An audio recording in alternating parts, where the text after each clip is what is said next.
आज 5 जून हा दिवस आपण जागतिक पर्यावरण दिन म्हणून साजरा करतो। अर्थातच हा दिवस साजरा करत असताना अनेक प्रश्न देखील आपल्या समोर उभे राहतात। प्रश्न आहेत, मग ते प्रदूषणाचे असोत, वृक्षतोडीचे असोत, पाण्याचे असोत किंवा मग जगण्यासाठी प्रत्येक सेकंदाला घेतल्या जाणाऱ्या आपल्या श्वासांचे असोत। आपल्या राज्याच्या दृष्टीने या सगळ्याच प्रश्नांचा आढावा घेण्याचा किंबहुना ते तुमच्या समोर मांडण्याचा एबीपी माझाचा प्रयत्न म्हणजे आमचा पर्यावरण दिन विशेष महाराष्ट्राचा हा ग्रीन रिपोर्ट। बघूया।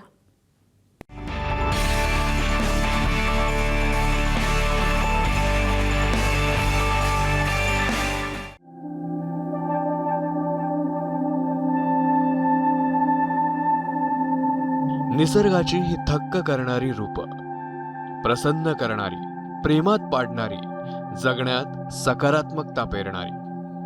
तो देतो तेव्हा ते घेण्यासाठी 2 हात अपुरे पडतात, साठवण्यासाठी 2 डोळेही कमी वाटतात। कवींच्या शब्दातला, लेखकांच्या गोष्टीतला, पक्ष्यांच्या चोचीतला हा निसर्ग कुठेतरी हरवत चाललाय का? तुमच्या आमच्या आसुरी गरजांची पूर्तता करता करता तो संपत चाललाय का? तो आहे म्हणून आपण आहोत ही जाणीव असूनही त्याच्या मुळावर आपणच कुऱ्हाड चालवतोय का? प्रश्न तसे खूप आहेत, मात्र त्यांच्या उत्तराकडे आपण जाणीवपूर्वक आणि सोयीने कानाडोळा करतोय का? आज जागतिक पर्यावरण दिनाच्या निमित्तानं याच प्रश्नांची उत्तरं शोधण्याचा, किमान ते प्रश्न तुमच्या समोर मांडण्याचा आम्ही प्रयत्न करणार आहोत एबीपी माझाच्या सर्वात मोठ्या ग्रीन रिपोर्टमधून।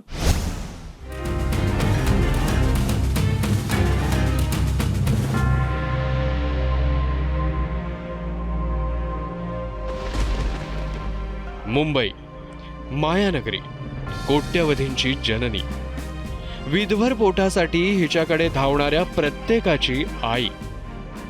ती त्यांचं पोट भरते, त्यांना सांभाळते, पण कशी? रोज मुंबईत दाखल होणारे हजारो जण कुठे राहतात, कसा प्रवास करतात, त्यांच्यासाठी जागा कुठे आहे आणि कशी निर्माण होते, त्यांच्यासाठी रस्ते कोणत्या जागेवर बनतात, त्यांना आसरा देणारी घरं कुठे उभी राहतात? महाराष्ट्राला 720 किलोमीटर लांबीचा सागर किनारा लाभलाय। किनाऱ्यावरील मुंबई, पालघर, ठाणे, रायगड, रत्नागिरी आणि सिंधुदुर्ग अशा जिल्ह्यात 2021च्या भारतीय वन सर्वेनुसार सुमारे 324 चौरस किलोमीटर क्षेत्र कांदळ वनांनी व्यापलंय। जगामध्ये आढळणाऱ्या कांदळ वृक्षाच्या 72 प्रजातींपैकी भारतात एकूण 46 प्रजाती आढळतात। महाराष्ट्राच्या किनारपट्टीवर कांदळ वनांमध्ये 18 प्रजाती आढळतात। त्यामुळे या जैवविविधतेचं रक्षण करण्याची जबाबदारी आपल्या सगळ्यांची आहे। मात्र याच कांदळ वनावर वेगवेगळ्या प्रकल्पांसाठी कुऱ्हाड चालवली जाते। यातलाच एक प्रकल्प Versova Bhayandar coastal road. Nariman point पासून सुरू झालेला कोस्टल रोड बांद्र्यापर्यंत सध्या वाहतुकीसाठी सुरू आहे। मात्र पुढे वर्सोवा आणि वर्सोवा ते भाईंदर आणि पुढे पालघर पर्यंत तो जाणार आहे। मात्र या सगळ्यांमध्ये वर्सोवा ते भाईंदर या 26.3 किलोमीटरच्या कोस्टल रोडच्या टप्प्यामध्ये कांदळ वनातील हजारो वृक्षांवर कुऱ्हाड चालवावी लागणार आहे। 45,000 हे फक्त सुरुवात आहे, कारण हा जो रस्ता आहे हे टप्प्याटप्प्याने परवानग्या काढतात। तुम्ही बघितलं तर कोस्टल रोड जो आहे तो कोलाबापासून वर्सोवापर्यंत आणि मग आता वर्सोवा ते भायंदर, भायंदर ते पालघर, पालघर ते डहाणू हा त्यांचा पूर्ण रूट आहे। या तो संपेपर्यंत जवळजवळ 2-1 लाख मँग्रोव्ह सहज जाणार आहे। ह्याचे जे फांगडे आहेत हे रूट्स आहेत बघा, ह्या रूट्समध्ये एवढी ताकद आहे की येणारे जे समुद्रांच्या लाटा आहेत, जे काही वेव्ज आहेत ते थांबवण्याची शक्ती या मँग्रोव्हमध्ये आहे, या रूट्समध्ये आहेत। उद्या जर सुनामीच्या लाटा आल्या तर मुंबईकरांना कोणता देव वाचवेल माहीत नाही, कारण आम्हा कोळ्यांसाठी प्रथम आमचा देव म्हणजे हा सागरी लाटा, सागर समुद्र ज्याचे आम्ही पूजन करतो, आणि हे मँग्रोव्ज हे आमच्यासाठी पर्यावरण म्हणजे आमचा पहिला देव आहे। हा देवच नष्ट झाला तर मुंबईकरांना वाचणं शक्य नाही। कांदळ वनात जेवढी वृक्षतोड झाली त्याच्या दुप्पट तिप्पट झाडं भाईंदर आणि पालघरमध्ये लावू असं सरकारकडून सांगण्यात आलंय। मात्र प्रत्यक्षात काय झालं? भायंदरला जिथे त्यांनी दाखवलं होतं की कॉम्पन्सेशन म्हणून लावणार, तिथे आम्ही दाखवलं की जवळजवळ 90-95% मँग्रोव्ह जे रोपं लावली गेली होते ते मृत आहे। पण मला सांगा, काय हे मँग्रोव्ज जे हे ना मँग्रोव्ज बनायला खूप वेळ लागतो, ते लावून ते बनवू शकतो का आपण? नाही. तर it is next to impossible. आपण असे किती प्रकल्प बघितलेले आहेत की तिथे ट्रान्सप्लांट केले गेलेले आहे, जिथे अंटेशन ट्रायल चालू केलेले आहे, पण अजून पण ते किती जगले आहेत ह्यांचा आम्हाला हिशेब पाहिजे.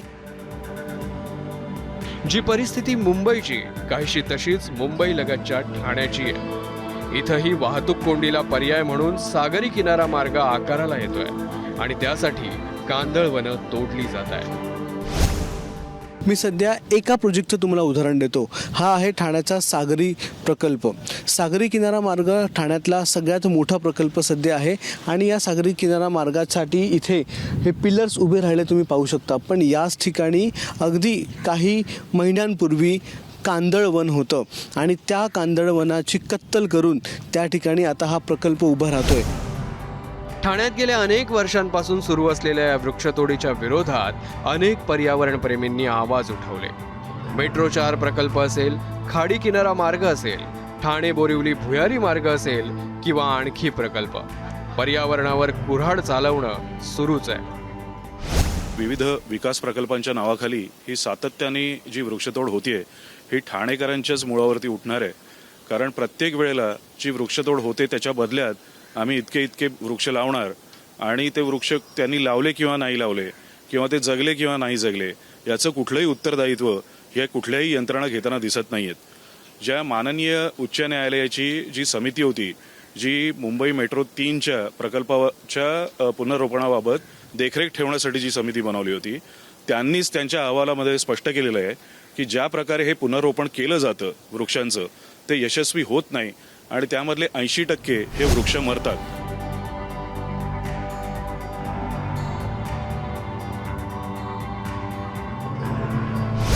राज्यातल्या या 2 महत्त्वाच्या शहरांमध्ये पर्यावरणासाठीचा लढा सुरू असताना उपराजधानी नागपूरची परिस्थिती ही वेगळी नाही.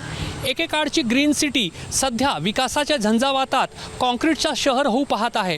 प्रत्येक होणाऱ्या नव्या निर्माणासह शहरात सहज दिसून येणारी हिरवळ हळूहळू कमी होत आहे आणि त्यामुळेच होणारे नवीन निर्माण कार्य आणि शासनाचे विकास प्रकल्प सध्या पर्यावरणवाद्यांच्या रडारवर आहे. नागपूरच्या सिव्हिल लाईन्स भागात असलेलं जिल्हाधिकारी कार्यालय, हेरिटेज श्रेणीतील ही वास्तू. हा दर्जा प्राप्त झाल्यानं तिथं नवीन बांधकामास परवानगी नाही. परिणामी शासनानं जिल्हाधिकारी कार्यालयाची जुनी हेरिटेज इमारत तशीच ठेवून त्याच्या आजूबाजूला उपलब्ध जागेचा वापर करत नवीन अद्ययावत 11 मजली प्रशासकीय इमारत बांधण्याचं काम हाती घेतलंय. मात्र त्यासाठी जिल्हाधिकारी कार्यालय परिसरात असलेले हेरिटेज श्रेणीतील 37 तर नॉन हेरिटेज श्रेणीतील 33 अशी एकूण 70 झाडं तोडण्याची परवानगी मागण्यात आली आहे. पर्यावरणवाद्यांनी अनेक दशकं मोठमोठाले झाड तोडण्यास तीव्र विरोध दर्शवला. प्रकरण कोर्टापर्यंत गेलं, मात्र नियमानुसार सुनावणी होऊन 70 पैकी 64 झाडं तोडण्याची परवानगी मिळाली. पर्यावरणवाद्यांना 70 पैकी फक्त 6 झाडं वाचवण्यात यश आलं. काय होतं, हे लोक जेव्हा प्रपोजल आणतात किंवा प्रोजेक्ट प्रपोजल आणतात तेव्हा दाखवतात 70 झाडं, पण आजूबाजूचे जे झाडं आहेत एक्स्कवेशनमध्ये त्यांना पण इजा पोचते, तर ते 70चं फिगर 170वरती जातं. दुसरं आहे की तुम्ही न्यू नागपूर प्रपोज केलं आहे, इथली लिमिटेड रिसोर्सेस आता संपत चालले, कॅरिंग कपॅसिटी संपली आहे शहराची. ही कोर सिटी आहे कलेक्टर ऑफिस म्हटलं तर, शिवाय हेरिटेज प्रॉपर्टी आहे. तर हे सगळ्याला नजरअंदाज करून यांनी जी इमारत उभारायचं ठरवलं आहे, हे लोकांच्या सोयीकरती नाही आहे, हे स्वार्था करताय.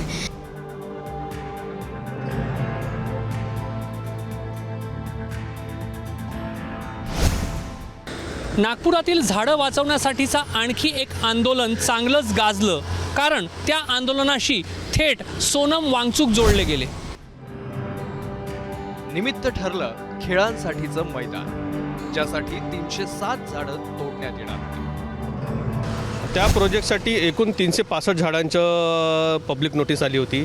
त्यामध्ये आम्ही सगळ्या पर्यावरणवाद्यांनी त्यावर आक्षेप दाखल केलं.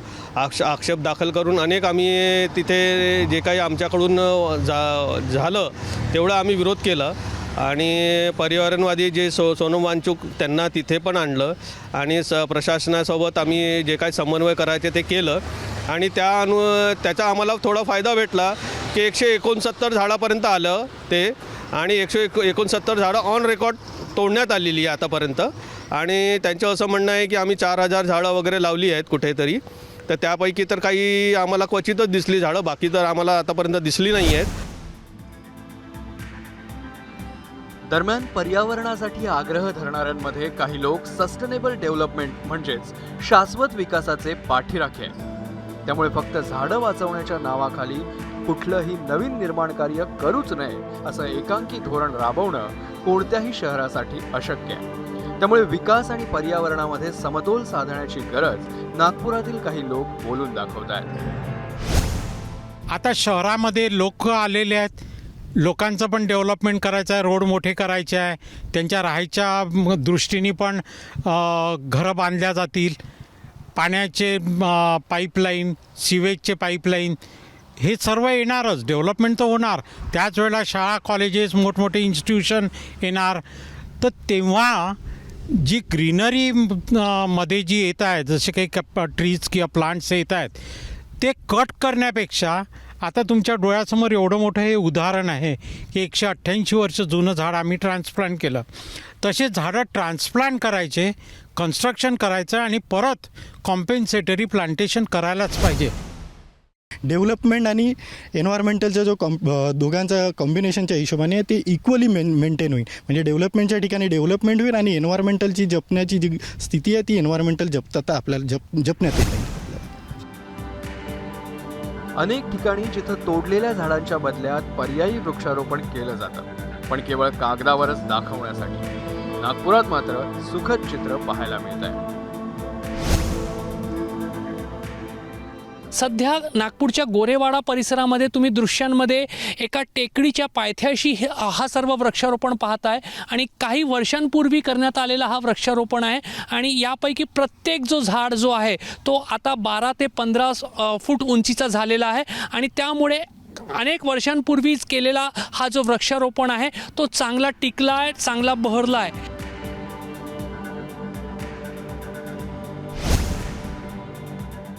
नागपुरातलं हे पुनरोपण कौतुकास पात्र असताना नाशिक पेटलेलंच आहे.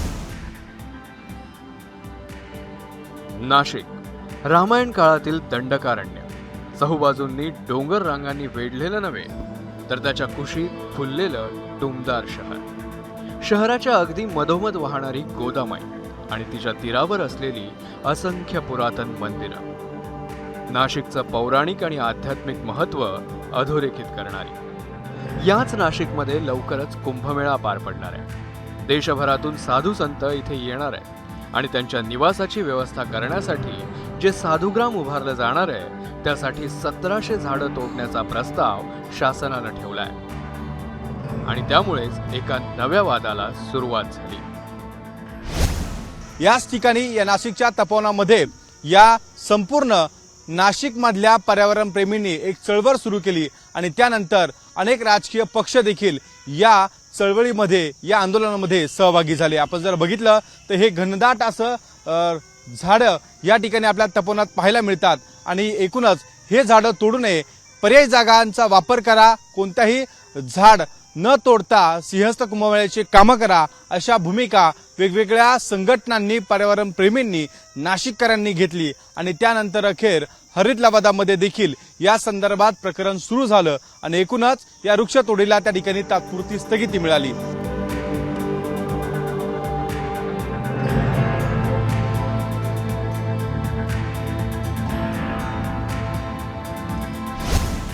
ओव्हरऑल सगळ्याच म्हणजे नैसर्गिक संसाधनांना आहे ना, विकासाच्या नावाखाली आपण त्याचं शोषण करतो. आता काय होतं माहिती का, मी स्वतः नंदिनी नदीवर अनेक दिवसांपासून झाडं सांभाळतोय, पालिकेने लावलेले.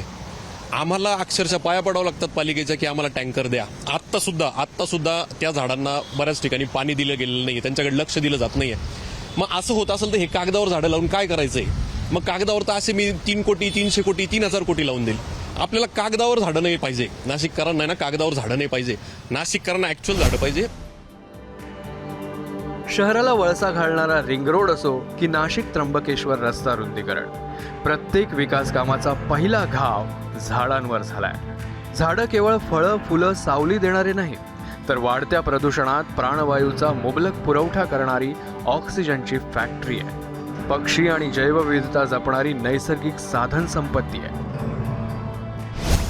जेव्हा तुम्ही म्हणता की झाडं तोडायचे 150 वर्ष 200 वर्ष 100 वर्ष, तुम्ही ते एक झाड नाही तोडत आहे, तुम्ही त्याच्याबरोबर पूर्ण एक इकोसिस्टमला मारून टाकताय. त्याच्यावरती बसणारे पक्षी, त्याच्यावरती असणारे इन्सेक्ट्स, पूर्ण एक इकोसिस्टम आहे जी एक दुसऱ्यावरती इंटरडिपेंडेंट आहे. तर ते फक्त एक झाड नाही आहे, तुम्ही पूर्ण कत्तल करताय त्या इकोसिस्टमचा. जी परिस्थिती नाशिकमधल्या झाडांची आहे तीच स्थिती गोदामाईची. ज्या गोदावरी नदीमुळे नाशिकला धार्मिक महात्म्य प्राप्त झालं, दक्षिण गंगा म्हणून ज्या गोदावरीचं पूजन केलं जातं, त्या गोदावरीला गटार गंगेचं स्वरूप प्राप्त झालंय. कधी काळी बारमाही वाहणारी गोदावरी आता परावलंबी झाली आहे. नदीच्या पात्रात सिमेंट कॉन्क्रीट टाकून गोदावरीचा नैसर्गिक स्रोत बंद करण्यात आलाय. गोदावरी नदीमध्ये आपण पाहिलं तर आता रामकुंडावर उभं आपण नदीपात्रामध्ये सिमेंट कॉन्क्रिटीकरण करण्यात आले 12 वर्षापूर्वी. आता रिव्हर बँकवर जे रामकालपथ आणि सिंहस्थ कुंभमेळ्याचे जे काम आहे, तुम्ही रिव्हर बँकवर पण काठावर पण सिमेंट कॉन्क्रीटचे काम आहे. गोदावरी नदी प्रदूषण मुक्त करावी ही मागणी नाशिककरांची अनेक वर्षांपासूनची आहे. ती मागणी पूर्ण होत नाही आणि दुसऱ्या बाजूला अशा मोठमोठ्या मशिनरी गोदावरी नदी पात्रापाशी आलेल्या आहेत आणि गोदावरीचं जे पात्र आहे ते देखील अरुंद केलं जात होतं. ते पात्र देखील आता छोटं केलं जात असल्याचा आरोप हा पर्यावरणप्रेमींनी केलेला आहे. पर्यावरण प्रेमी आणि नागरिक आरोप करत असले तरीही महापालिका प्रशासन मात्र आपल्या कृतीचं समर्थन करत आहे. आमची प्रमुख भूमिका ही लोकाभिमुख आहे की आपल्या लोकांना, नाशिककरांना काय हवं आहे. त्यामुळे जिथे जिथे प्रशासनाने त्यांच्या जोरावर निर्णय घेऊन ते पारित केलेले आहेत त्या ठिकाणी आम्ही इंटरव्हीन करतो आहे. आणि जिथे जिथे आपल्याला दिसतंय की घाट हे कॉन्क्रिटीकरणावरती जात आहे, तर निरीच्या गाईडलाईन अंतर्गत आणि रिज्युव्हिनेशन रिज्युव्हिनेशन आणि रिक्रिएशनल प्रोग्राम्स हाती घेणार आहोत. कुठेही असं होणार नाही की कॉन्क्रीटचं प्रमाण तुम्हाला खूप जास्त आढळेल. या गोदावरी नदीमध्ये या ठिकाणी जे साधू संत स्नान करणार आहेत ते पाणी तेवढं पवित्र आहे, त्या गोदावरीचं महात्म्य तेवढं आहे आणि त्या अनुषंगाने या सगळ्या सिस्टम करणं गरजेचं आहे. भरमसाठ लोकसंख्येच्या गरजा पूर्ण करताना, रस्ते बांधताना आणि त्यांच्यासाठी घरं बांधताना बळी जातोय तो झाडांचा. विद्येचं माहेरघर असलेल्या पुण्याची ही परिस्थिती काही वेगळी नाहीये. गणेशखिंड रस्ता तब्बल 529 झाडं कापण्याचा प्रस्ताव महापालिकेकडे गेला. झाडांचं मार्किंगही झालंय. सावित्रीबाई फुले विद्यापीठ ते संचेती हॉस्पिटल या रस्त्याच्या रुंदीकरणासाठी ही झाडं कापण्यात येणार आहे. रस्त्याच्या 3 पदरीकरणासाठी आणि सायकल ट्रॅक तयार करण्यासाठी आजूबाजूची झाडं कापण्यात येणार आहे. त्यामुळे वाहतूक कोंडी फुटेल असा अंदाज महापालिकेनं बांधलाय. अभ्यासकांचं मत मात्र त्याच्या अगदी उलट आहे. शासनाच्या हे लक्षात येत नाही की आपण जेवढा मोठा रस्ता रुंदा करतो तेवढाच ट्रॅफिक वाढतो आणि आपण परत जैसे थेच्या पोझिशनला जातो. आणि म्हणूनच ट्रॅफिक जर आपल्याला कमी करायचा असेल तर आपल्याला मेट्रोसारख्या गोष्टी करायला पाहिजेत पुण्यामध्ये. आणि ही जी वाहनं चालवणारी लोकं आहेत त्यातले अनेक टक्के लोक ह्यांनी खरं म्हणजे मेट्रोनी प्रवास करायला पाहिजे. अर्थात ही झाली एक बाजू. प्रश्न असा आहे की नागरिक म्हणून आपण आपली जबाबदारी पार पाडतोय का? पर्यावरण रक्षणासाठी, संवर्धनासाठी आपण प्रयत्न करतोय का? अनेकदा गरज नसताना विजेचे दिवे आणि पंखे सुरू असतात. आपण ते जाणीवपूर्वक बंद करतो का? विजेची बचत करण्यासाठी आपण खरंच प्रयत्न करतो का? प्लास्टिकचा वापर कमी करणं गरजेचं आहे. आपण खरेदीला जाताना कापडी पिशवी घेऊन जातो की प्लास्टिकच्या पिशवीवर अवलंबून राहतो? हा प्रश्न स्वतःला नक्की विचारा. सगळीकडे काँक्रिटीकरण झालं अशी तक्रार करत असताना आपण स्वतःचं अंगण सिमेंटपासून वाचवलं आहे का? तिथली माती मोकळा श्वास घेत आहे का? हे पण एकदा नक्की बघा. जसं आपण आपलं घर स्वच्छ ठेवण्यासाठीची काळजी घेतो तशीच काळजी आपण सार्वजनिक ठिकाणी स्वच्छतेबाबत घेतो का? ओला कचरा, सुका कचरा याचं वर्गीकरण आपण करतो का? स्वच्छतेबाबतची खबरदारी ही प्रथम आपणच घ्यायला हवी, पण आपण ती काळजी घेतो का? हा प्रश्न या ठिकाणी उपस्थित होतोय. सार्वजनिक वाहतुकीच्या साधनांचा आपण वापर केला तर रस्त्यांवरचं ट्रॅफिक, वायू प्रदूषण आणि ध्वनी प्रदूषण हे कमी होण्यास नक्कीच मदत होईल. मात्र आपण सार्वजनिक वाहतुकीचा वापर करतो का, हा सवाल आहे. ज्याला आपण जीवन म्हणतो ते पाणी आपण जपून वापरतोय का? घरातील गळणाऱ्या नळांची आपण किती देखभाल करतोय? बरं, पावसाचं पाणी साठवण्यासाठी आपण काय उपाययोजना करतोय? एकदा नक्की स्वतःला प्रश्न विचारा. ही जबाबदारी प्रत्येकानं उचलली, किमान त्यासाठी प्रयत्न तरी केले, तरी आपल्या भोवतालात मोठा बदल झालेला आपल्याला जाणवेल. आज पर्यावरण दिन साजरा करत असताना आपणही आपली जबाबदारी उचलूया, पर्यावरण जपूया, निसर्ग राखूया.